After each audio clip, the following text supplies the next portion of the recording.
I swear Airbnb can't sit still long enough to do a proper Airbnb updates in 2024 video. Between the new winter release, Brian Chesky's on-the-fly promises to host, and here's some drama, all of a sudden their new war on review removal services, it seems like Airbnb is going to be completely unrecognizable by 2024. I studied for hours to give you a video, and I'm going to bring you that video, but I had to go back to the drawing board and bring you more updates because they're happening so fast. So in this video, I'm going to give you the 5 major updates that Airbnb made that you need to know about before 2024, but also I need to tell you about their war on reviews and the newest change that they made and why is going to blow your mind, so stick around to the end. Let's start with the video I almost gave you and the top 5 things that you need to know today. Here are 5 big recent changes to Airbnb's platform. You really need to know the last 2 because if anything goes wrong with your listing, Airbnb's changed some of their terms of service. Naturally, the first on the list is about creating a new listing. Airbnb has changed the look of their workflow for creating a new listing, but there are 2 new settings changes that you need to know about when creating a new listing. First is they've now popped up categories. This isn't super new, but some of you haven't created a listing in a while. So if you have a teepee, a treehouse, or a castle, this is where you start. And interestingly, even if it's a boat or a teepee, you can list it as a shared space, not an entire place. Never knew that would be possible. But then the other important one that they give you is the standout amenities feature. This can start to educate you on what stuff people actually care about. They give you core amenities and then standout amenities. I was curious about this, so I had to check something. I changed my address. I was creating a new listing in Vegas because I'm here for Arcadia. So I went to Georgia and created a new listing instead, just hypothetically to see if these would change. And they don't. If you want to see what standout amenities matter for your area, you can find this in map view. This is not a new setting, but if you go onto Airbnb as a traveler and start to search in an area, say Denver or Chicago or West Palm Beach, when you go to the filters section, it will show you the 6 most popular amenities that everyone always searches for. This is a way to know what your listing might need depending on your area. Again, not new, but use it. Something else that's not new is the subscribe button. Use that one too. Once you've created your listing, there are a couple new settings. The first one is checkout instructions. Airbnb made this as a push towards transparency because, as we've seen in the news lately, and even that live stream that I did just this last week, guests are upset that there could be a $400 cleaning fee and that they also have to do their own dishes and start their own load of laundry. Airbnb's stance is that this is okay as long as you disclose it. I think that's fair game. But I'd like to know what you guys think. Put it in the comments. The next setting change I think is actually kind of cute. We used to have 3 options for this, now we have 4, which is interaction preferences with the guest. Now it has a 4th option, which is I have no preference. Whatever the guest wants, I'll talk if they want. I won't talk if they don't want. I think you should use this setting because if guests can see this option, it makes you look more empathetic, like a cool as a cucumber host, as opposed to guests being worried that you're forced to talk with them. If you don't know how to make a good Airbnb listing yet, from scratch, I did another free video. Watch that one. I'll put the link somewhere here. 3, this is a big change, and a lot of you know about this, but they moved the pricing and availability settings for all of your listings. I don't know if this is desktop only because I went to load my app to try to show you what the desktop versus app version would be, but right now there's a bug on the Airbnb app that won't let me load any of my listings, so I can't show you that. That reminds me of another live stream I did about Airbnb's bug issues lately. And in summary, Airbnb has a lot of bug issues because they're making a lot of changes because they're trying to keep this technological lead, you could say, against the other platforms. Airbnb is doing just fine with that.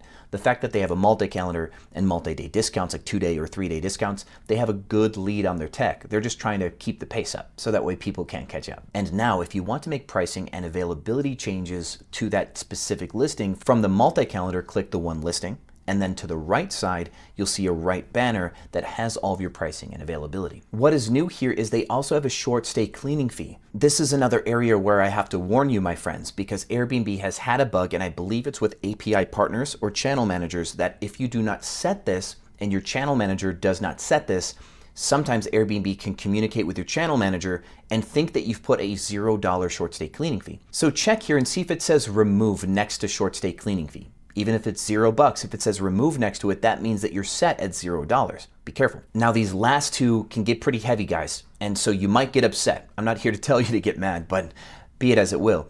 Airbnb's updated their cancellation policy, but so has Vrbo, and they've done basically the same thing. Airbnb used to charge a penalty of 10% to the host. Let's say a reservation was $1,000 and you canceled it as a host. They would charge you $100. The guest would get their $1,000 back.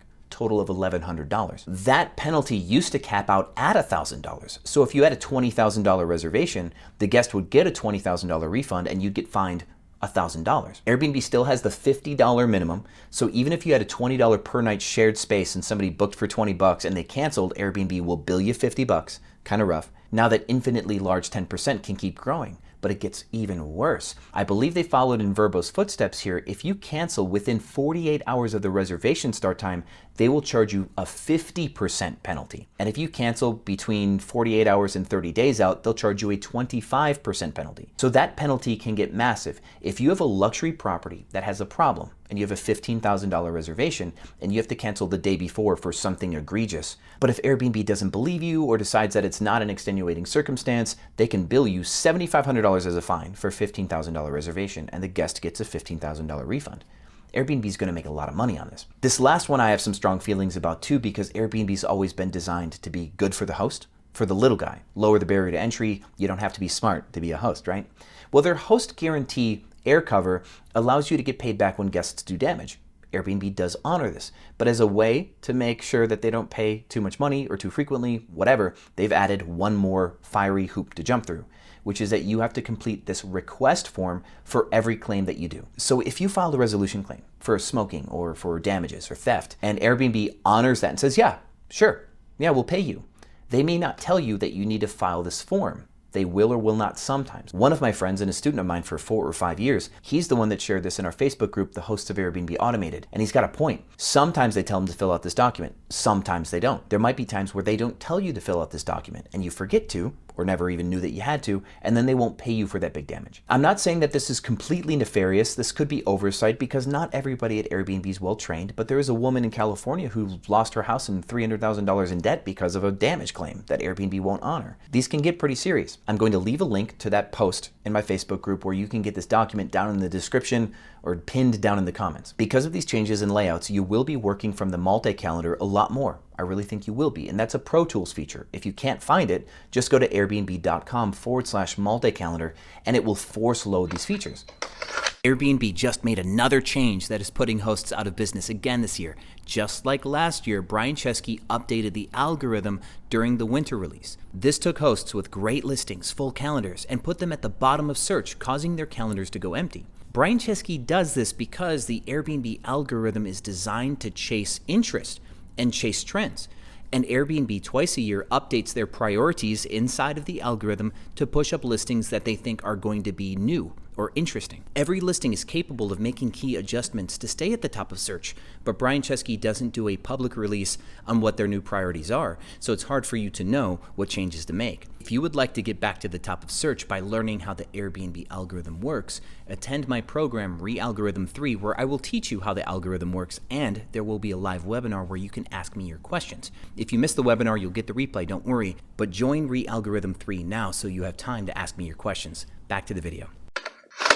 That was a solid 6 minutes of stuff, but it doesn't end there. Airbnb called me yesterday to accuse me of an illicit activity. Yes, drama. They have been catching Airbnb hosts that are paying for review removal services. And you guys all know that I tell you to do this on your own. Dispute your own reviews with Airbnb, sentence by sentence, word for word, like a lawyer would. I've even done some recent deep dives on this in a 4-hour video that's on this channel. But one of the hosts paying for this illicit service tried to throw me under the bus and said, hey, this guy Sean was the one that made us aware of these services, trying to act as if I endorsed these services. So my market manager and her boss called me on a Zoom to politely interrogate me on what I've been teaching people. And thankfully not in trouble, because the reason why I've told people not to use review removal services is I've always assumed that they were scam accounts looking to gain access to your bank information. I think theoretically, based on what they told me, that it's a bigger problem where people are successfully removing reviews, but I think it has to do with rogue employees or something like that. I'm going to hopefully get some more word from Airbnb on this, but their official statement in the Zoom I had with Airbnb Corporate was, this is an illicit activity that will get you banned. So be very careful, please. And if you want to learn how to remove reviews, watch the one private webinar that I made public on this channel. It's all right there. But this final update, let me wave my Chase Bank pen at you for a second. They added a feature that is in a way meant to replace Superhost. This is the why. More than just the fact that they added this guest favorite thing, Let me tell you how to get it, but also why they did it. Airbnb is a brand, but much like Uber, Airbnb has commoditized the product that they offer. You see, just like Uber with a bunch of faceless cars running around cities, Airbnb provides hosts to guests, but those individual properties are not branded Airbnb when you walk into them. You have a relationship with a host. It can be good, it can be bad. Airbnb made a promise to guests that if you stayed with a superhost, it would be great. They even give you air cover and these other things.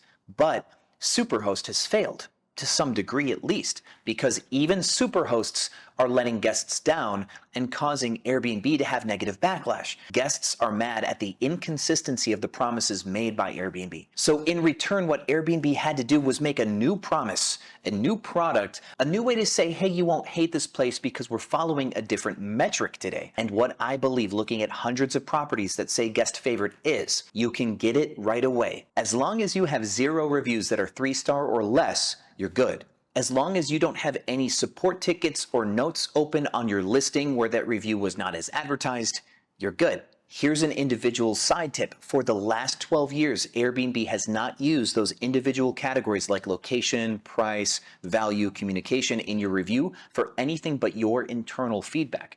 It may still be this way, but this could be where it changes. This is what I'm also trying to study. I do believe that they're not using the individual review markers yet still, they're just using that weighted average. But be careful. If you have a 3-star review or less within the last 12 months, I think that is what knocks you out of guest favorite. It might only be within the last 6 months. Most all of the guest favorites I found had nothing but 4-star and 5-star.